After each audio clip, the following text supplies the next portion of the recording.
안녕하세요. 안신혜입니다. 코스피가 지난주 내내 상승하더니 오늘도 추가로 상승하고 있습니다. 조만간 2,400선을 털치할지 모른다라는 이야기도 흘러나오고 있고요.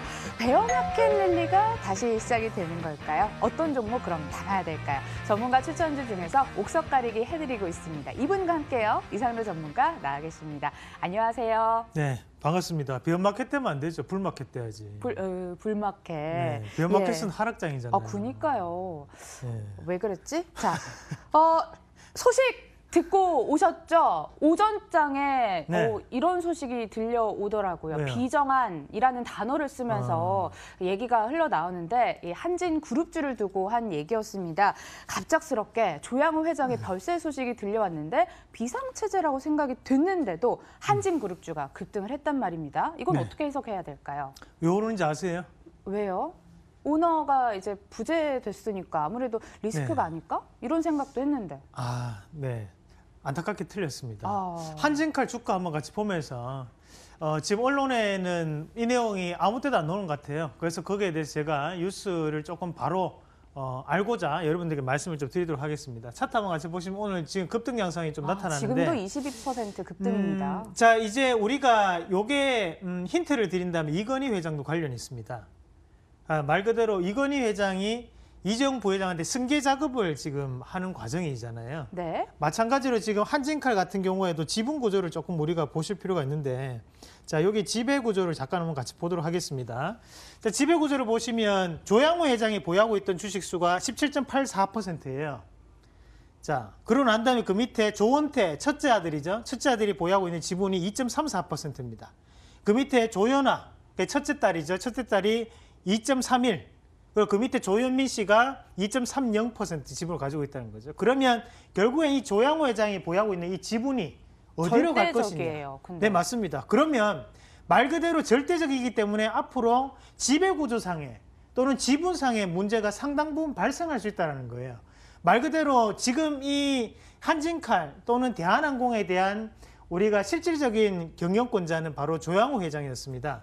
근데 앞으로 여기에 따라서 어떻게 바뀔지 여부에 대해서 초미의 관심사가 될 수밖에 없다. 그렇기 때문에 지배구조가 이슈가 된다는 것은 주가가 올라갈 수밖에 없는 요인이거든요. 그런 부분을 우리가 해석할 필요가 있고 이런 경우가 예전 2014년도에도 있었어요. 한번 같이 보시면 효성이라는 기업 잠깐 한번 같이 보도록 하겠습니다. 효성이요? 예. 네네.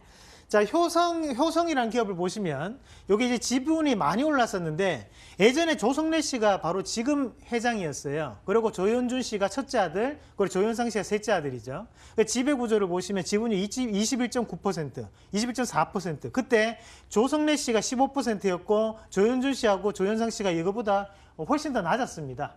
하지만 지배구조 자체가 이슈가 되면서 주가가 어떻게 움직였었냐면, 자, 차트 한번 다시 돌려보겠습니다. 2014년으로 돌아가서 네. 여러분들께 함께 주가 차트 보여드릴게요. 자, 여기서부터 시작을 해서 주가가 갑작스럽게 튀기 시작해요. 네. 네. 이게 바로 지배구조로 인한 이슈였거든요. 마찬가지로 지금 한진칼 같은 경우에도 지금 우리가 그냥 조양호 회장이 돌아가셨지만 거기에 따라서 그냥 일시적인 부분에서의 반등이다 이렇게 생각이 좀 어려울 것 같아요. 앞으로는 지배구조 자체가 상당 부분 이슈가 될 수 있다. 지금 아직까지 언론에서는 뉴스가 나오지 않고 있고 저희 머니투데이 방송을 통해서 제가 여러분들께 말씀드리고 있는 내용이기 때문에 이 내용을 꼭 기억을 하시면서 다시 한 번 더 이 재료가 노출되기 전까지는 이런 상승이 좀 더 이어갈 여지가 높다라는 말씀까지 함께 드리도록 하겠습니다. 네, 이상로 전문가는 추가 상승도 가능하다라고 살펴보시네요. 전문가님, 특징주 조금 더 다른 것들도 한번 짚어주실까요?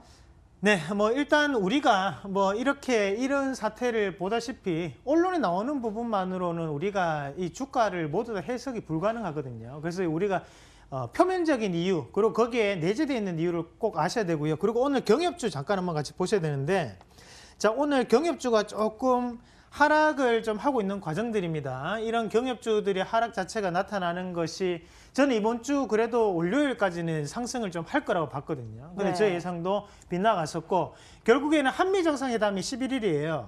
그럼 한미 정상회담을 앞두고 있는 상황이고 북한 같은 경우에도 인민대회의가 있습니다. 중국과 마찬가지로 중국에도 양해라는 게 있잖아요. 그러면서 시진핑 주석이 얘기를 하는 것처럼 거기에서 이 김정은 위원장이 어떤 뉘앙스의 얘기를 쏟아낼까? 비핵화에 대한 얘기를 다시 한번 강조를 할까? 그게 아닐까?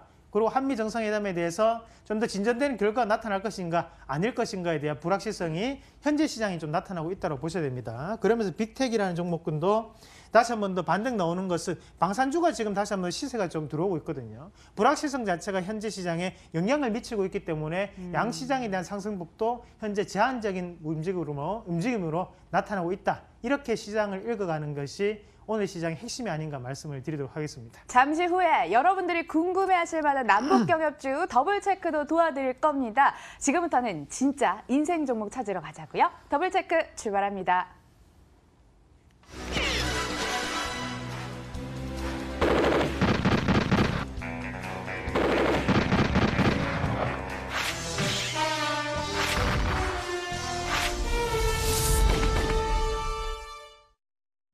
대한민국 유일의 주식 감별 프로젝트입니다. 돈 되는 종목, 돈 안 되는 종목 저희가 분별해드리고 있고요. 더불어 OK 나오는 종목까지 눈여겨보시길 바랄게요.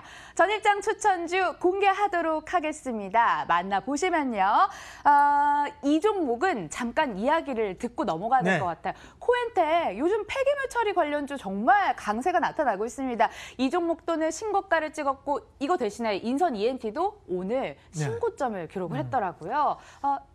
코멘트 잠깐 들어볼까요? 네, 뭐 코엔테, 지금 YN테, 그리고 인선이엔티 뭐 이런 종목군들을 많이 말씀을 드렸었고요. 그리고 거기에 따라 지금 신고가를 가고 있는데 산업용 폐기물 쓰레기 관련한 부분 자체가 꾸준한 이슈가 될 수밖에 없어요. 그래서 이 부분은 좀 더 기억을 하셔야 되고 오늘 그리고 제가 10시 방송에서도 한 가지 더 여러분들께 말씀을 드린 종목이 있습니다. 그 종목도 다시 한번 보기 찾아보시면서 그 종목까지 다시 한번 더 살펴보시는 전략으로 말씀을 드리도록 하겠습니다. 네, 그럼 뜯어볼 종목도 공개하겠습니다. 선택은요? 네, 도이치모터스 한번 같이 보시죠. 사면에서도 알 수 있듯이 독일 차들, 독일차, BMW를 전적으로 공식 딜러를 하는 회사입니다. 경기가 어렵다 해도 외제차 사는 사람들 많나 봐요. 네, 뭐 그쵸. 뭐 전문가님도 외제차? 저는 2대입니다. 네.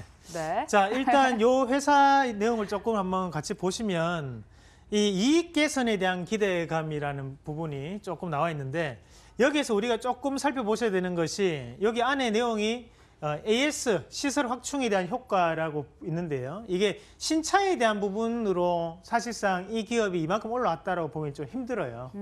우리가 타보신 분들은 아시겠지만 이게 부품값이 엄청 비쌉니다. 사실 국내 차들에 대해 한 2.5배 정도 돼요.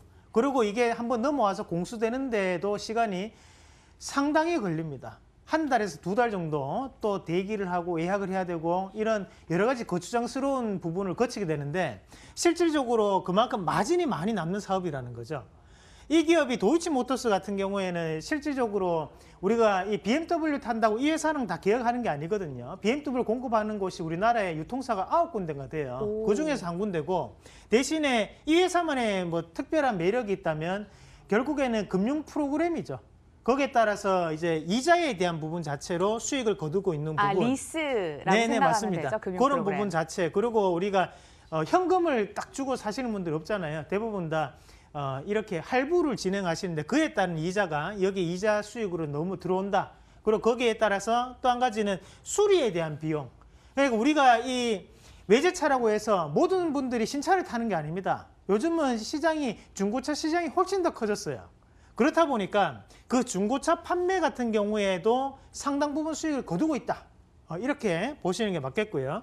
자, 그러면 이 회사에 대해서 우리가 한번 주가 추이를 한번 같이 보면서 말씀을 드리도록 하겠습니다. 연초 대비 50% 지금 임박한 주가입니다. 7,000원 벌써 넘어섰는데 더 네. 갈 수 있을까요? 네, 뭐 일단은 지금 이런 부분을 한번 같이 읽어보시면 앞에서 지금 보면 2011년도에 큰 폭의 상승세가 좀 올라왔었고 그 다음에 2017년도 이때도 마찬가지 실적에 대한 이슈로 올라왔었거든요. 하지만 우리가 이런 거래량적인 측면을 본다면 결국엔 앞에는 큰 거래량이 이루어졌지만 고가권을 돌파하지 못했다는 얘기죠. 그 말은 다시 한 번 더 지금 쉬고 난 다음에 올라왔다는 거. 그러니까 2018년에 이렇게 빠졌을 때 실적적인 악재가 있었느냐? 그건 아니었거든요.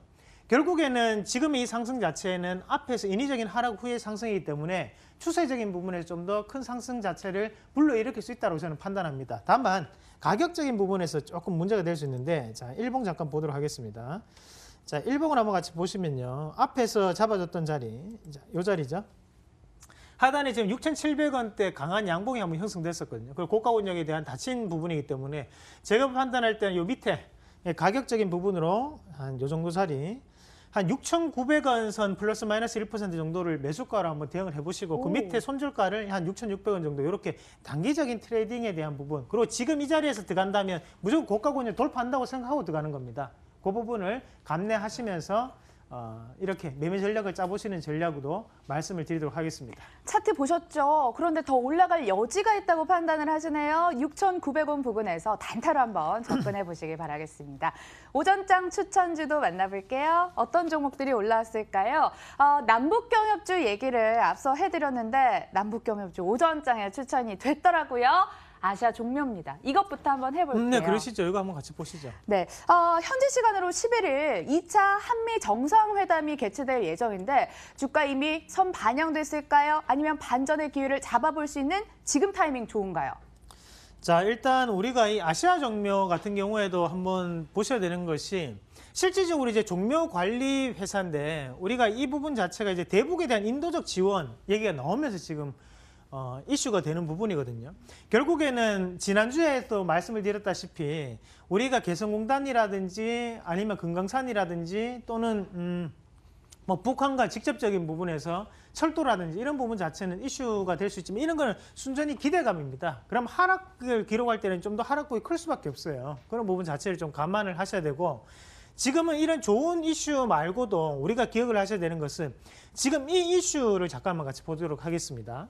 11일 한미 정상회담에서 대북 지원 논의 가능성이 있다라는 건데 이 말은 말 그대로 가능성이기 때문에 안 이루어질 수도 있다는 얘기예요. 불확실한 거네요. 그렇죠. 근데 사실 우리가 문재인 대통령이 네고시에이터라고 하지만 트럼프 대통령은 트러블 메이커거든요. 그러니까 우리가 어떤 시츄에이션을 취할지 아무도 모른다는 얘기죠.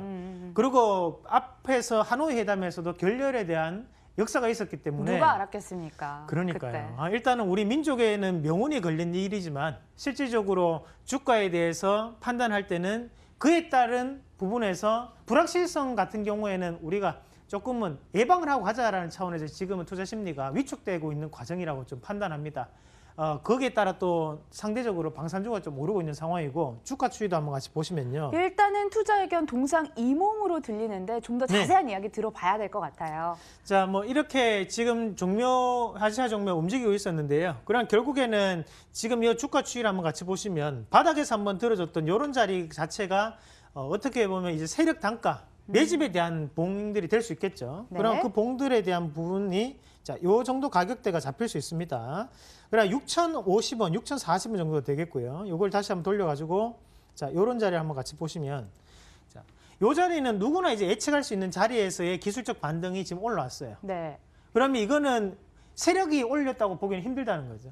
그러니까 개인들에 의한 투자 심리에 의해서 반등이 나왔는 거고 그러면 이 6,050원 자리에서 20% 하면 얼마입니까? 7,600원 정도, 7,200원 되겠죠. 그럼 그 자리에서에 대한 반등 어제까지 이 반등 자체에서의 단기적인 이익 매물이 나왔을 흔적이 상당히 높다는 겁니다. 그러면 지금 여기 나왔던 이 거래량은 이익 실현에 대한 거래량을 우리가 해석할 수 있는 부분, 고가 권역에 대한 여전히 닫혀 있는 부분이기 때문에 저는 지금은 돌파가 좀 어렵다고 봐요. 그래서 저는 오히려 경협주는 좀 더 시간이 지나고 난 다음에 특히 아시아 종묘는 단기적인 고가 권역을 돌파하기는 어려워 보인다. 그래서 저는 동상이몽 의견까지 함께 드리도록 하겠습니다. 예상대로 동상이몽 의견 나왔는데요. 그럼 잠시 질문 하나 할게요. 11일 현지 시간 이후에 한미 정상회담 이후에 곧바로 투자하는 건 어떻게 생각하세요? 문재인 대통령을 믿어야죠. 네, 뭔가 결론이 잘 나올 수 있도록 기대를 한번 해보는 게 좋은 거 아닐까요? 그러니까 결과가 너무 불확실하고 변수도 너무 많아가지고 일단은 관망하시는 자세가 어떨까라는 이야기를 들어볼 수 있었습니다. 오전장 특징주에서 하나 더 열어볼게요. 어떤 종목이죠? SK텔레콤 한번 같이 보도록 하겠습니다. W증권 방송에서 정말 짧고 굵게 얘기를 했습니다. 싸게 살 기회라고 했는데 진짜 싸게 살 기회 맞는지 한번 따져볼게요. 네. 뭐 간만의 차이로 세계 첫 5G 상용화 국가 타이틀을 얻었잖아요. 네. 그런데 이건 너무 빨리 해서 그런지 뭐 가격도 비싸고 아직 조금 졸속이다. 네. 완벽해지지 않았다. 이런 얘기도 있는데 어떻게 평가하십니까? 그래도 우리나라가 1등 한 게 좋지 미국 1등 하면 좋겠습니까? 안 되죠. 그러니까요. 그런 의미로 우리가 같이 보자고요. 네. 뭐 어차피 미국의 브라이즌도 원래 8일 날 하기로 하다가 걔네들도 졸속으로 처리한 건 사실이거든요. 똑같다고 생각해야 되고 대신에 우리가 여기에서 우리 좀 기억을 하셔야 되는 것 중에 한 개가 말 그대로 우리 안시네크가 문제를 짚어줬던 것처럼 졸속적인 진행이 아닌가. 그리고 요금제 같은 경우에도 상당히 비싸고 비싸요. 13만 그리고 5천 원 막 자, 이래요. 비싸면 비싼 만큼의 값을 하면 됩니다, 대신에. 하지만 그 값을 못 한다는 게 가장 큰 문제죠. 기지국도 제대로 안 돼 있고 거기에 대해서 어떤 데는 되고 어떤 데는 안 되고 그게 가장 큰 문제라고 저는 보고요. 비싼 거는 비싼 값으로 그 정도 값을 하면 상관이 없는 건데 자, 문제는 여기 앞서서 얘기했던 것처럼 그런 기지국이 안정돼 있지 않다라는 거지 실질적으로 그러면 SK텔레콤에 대한 상징적인 의미만 우리가 한번 생각을 해본다면 일단 이렇게 사용하는 소비자 입장에서 아 비싸니까 싫어가 되겠지만 가입하실 분 또 해요. 그럼 기업은 새로운 요금제 그리고 좀 더 높은 부가가치를 올릴 수 있는 요금제 한 개 더 생긴 거예요. 그러니까 기업의 입장에서 생각을 한다면 이것은 긍정적으로 해석을 해줘야 된다는 얘기죠. 그러면 주가 추이를 한번 같이 보시면 자 한번 같이 보도록 하겠습니다. 오, 그럼 5G 시대 개막에 따른 수혜가 전망이 되는 거네요. 저는 된다고 봐요. 왜냐하면 없는 것보다 있는 게 훨씬 낫죠, 사실. 이때까지 없었다가 9만 원짜리 한 번도 못 팔아봤는데 이제는 뭐 12만 4만 5천 원, 네, 9만 그러니까요. 5천 원. 뭐 예. 그걸 하려면 12만 5천 원, 9만 5천 원 이렇게 한다 하면 이 회사 입장에서는 그거를 요즘에 오게 하기 위해서는 가입자 3명을 더 불러야 됩니다. 그런 과정을 우리가 한번 해석을 해야 된다. 저는 오히려 지금 자리에서는 저가를 다지고 난 다음에 넘어갈 수 있는 확률이 더욱더 높다고 보고 잠깐 한번 월봉 잠깐 보도록 하겠습니다. 네. 자, 여전히 월봉상에서도 바닥권역에서 움직임이 이루어지는 자리이기 때문에 24만 원대에서는 저는 지지를 해줄 확률이 대단히 높다고 봅니다. 그래서 이 자리에서는 긍정적인 부분으로 의견 일치 말씀까지 함께 드리도록 하겠습니다. 그러니까 사실 분들은 24만 원 근처에서 사시는 전략 유효하다는 말씀이시죠? 네, 맞습니다. 네, 알겠습니다. 그렇게 접수를 도와드릴게요. 오늘 더블 체크 나온 종목, 그중에서 더블 OK 나온 종목 많습니다. SK텔레콤과 함께 도이치모터스 투자 판단하셨을 때 도움되시길 바라겠습니다. 지금 월요일 1시 지나가고 있습니다. 춘곤증 상당히 오기 쉬운 시간인데요. 여러분들 끝나고 기운 내시고요. 이어지는 온에어까지 집중해 주시길 바랄게요. 저희 내일 다시 올게요. 감사합니다.